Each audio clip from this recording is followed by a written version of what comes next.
大家好，我係清水灣鄉村俱樂部委員會嘅主席羅偉德。今年咧第18屆嘅清水灣冠軍杯咧就將會喺12月嘅13同埋14號隆重舉行嘅。上屆嘅賽事大家都知道啦，非常精彩嘅，就有好多世界級嘅球員都嚟參加。我哋嘅會員同埋嚟參觀嘅觀眾，大家都有非常好嘅好評啦。咁啊，承接上年嘅成功啦，我哋今年咧肯定就會將個賽事安排得更加精彩。今年咧，我哋好榮幸邀請到好多世界級嘅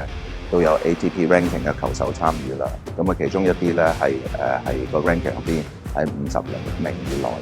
除咗一啲大家好熟悉嘅面孔以外咧，亦都會有一啲第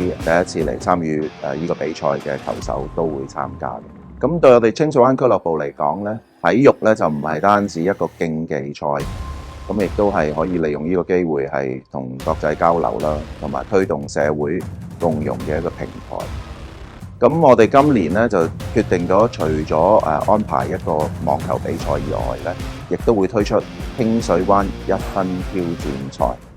咁啊邀請大家一齊參與。呢個專係會為我哋網球愛好者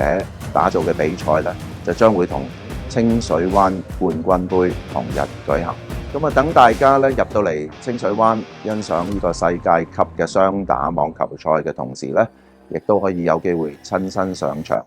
參與一個刺激嘅1分制角逐賽，咁啊贏取呢個高達2萬港元嘅冠軍獎金。